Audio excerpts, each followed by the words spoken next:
A big piece of work in therapy is helping the individual develop a sense of what we call USA, or unconditional self-acceptance. Now, what are we developing unconditional self-acceptance of? We're developing unconditional self-acceptance of reality itself, which includes the self and the other. So what would it mean to say that we are accepting reality? Well, no better place to go when talking about reality than physics. And in physics, I guess, we have the second law of thermodynamics, very fundamental rule, which says that entropy is bound to increase in any system. I think entropy or disorder tends to increase over time, or randomness. And so if you were to think of mental illness as disorder of the mind, then we can see that mental well-being would be the opposite, which would be us fighting the entropy or the disorder or the randomness in our system. And how do we fight the entropy? We fight it with energy, of course, and that's how we bring order. And we bring order by gently, on a daily basis, working on increasing the order of the system. So that would involve things like regular habits. It really comes down to making decisions,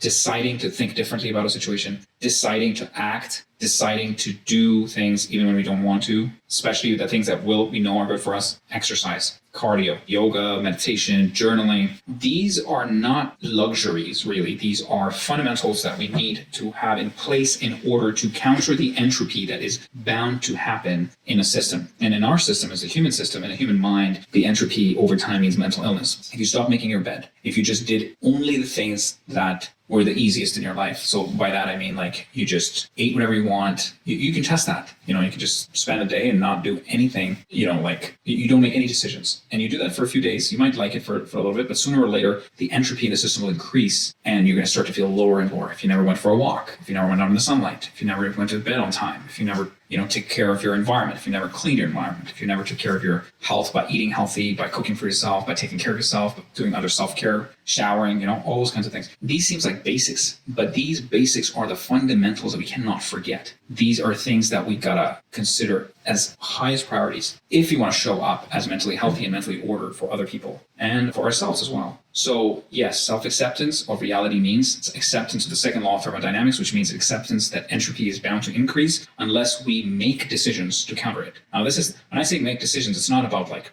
beating yourself up, gently moving the ball forward, just slowly, like a tortoise, continuing to take one step after another all day long, every single day, right? And anytime you start to have these nihilistic thoughts of, oh, this is just a myth of Sisyphus, you sit down and you decide again, choose to not let that type of thinking get to you, because that is only going to enhance the entropy in the system, and you don't want that. And so you gotta ask yourself, what do you want? What's to your advantage and what's not to your advantage? And it is to your advantage to make as many decisions as possible, because even if you make the wrong decisions, at least that's better than making no decisions, because you can learn from your wrong decisions. You get experience and you continue to grow. Adios.